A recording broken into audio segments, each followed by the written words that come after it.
Bad day for AOC and the rest of the Dems. They're all having a big, beautiful meltdown. Y'all like the video right here. Make sure you follow for more updates and check this out. The Democrats eyeing a big, beautiful opportunity for 2028, they think. So after the Senate passed Trump's big, beautiful bill, sending it to the House, potential White House contenders like AOC, Gavin Newsom, and, Mayor Pete, he was up in there, all posting the same bad signal talking points on X, blaming the vice president's tie-breaking vote for allegedly taking health care away from Americans. And that sentiment getting echoed by other lawmakers as they tried to stop it. This bill is a deal with the devil.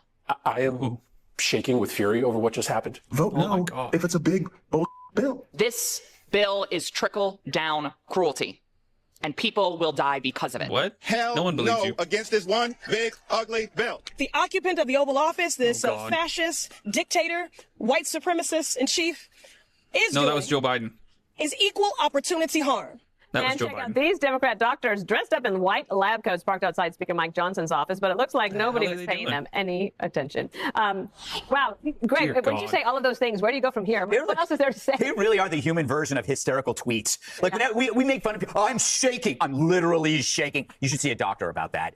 The Dems traffic in these half opinions where they say, oh, my God, if you tax cuts, if you cut taxes, the deficit will balloon. Well, not if you grow the economy, because then that shrinks the percentage of debt. You hope that happens, and usually it does. They also don't mention that raising taxes won't shrink the deficit if you spend it before you even put it in the bank account, which is what Democrats do whenever they raise taxes. They also say, oh, my God, you're cutting Medicaid. You're throwing the poor and needy. No.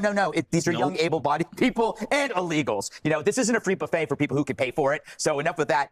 The debt is an existential threat. But climate change wasn't. Where were these Dems for the past 10 years? They were blowing up the deficit to fund a climate policy that was based on fraudulent data to line cronies' pockets. So it was the biggest grift in history. They were happy to drive the economy to the brink of ruin, which we're trying to pull back without any data to back it up. So you don't even have to pay attention to them. They're comical. So on the healthcare front, Joey, every time a Democrat goes on TV, they add 2 to 3 million more to how many people are going to lose their healthcare. It's 7.8 million people that would be required to do these work requirements, and illegal immigrants is 7.8. Yesterday, it was up to 20 million, even though that's not true. It was like a game of telephone. Yeah, so I grew up in a culture where if you got on disability, it was like winning the lottery. And I'm not indicting the people I love and that raised me, but it was there was this idea that it was some sort of like, man, oh, that's awesome, man. You get a check every month. That's awesome. And that's a culture that we have to, I think I can say with a little bit of credibility, we have to reject.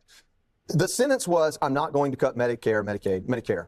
The sentence should have been, I'm not going to cut Medicare to people who can prove they deserve it. Yeah. That's what this country needs. That's literally, you watch that whole montage, that's the only thing Democrats are pointing out about this bill. Yeah. Like white supremacist, racist, like those words mean nothing anymore. It's also people who actually need it are competing for those funds from people who are able-bodied and siphoning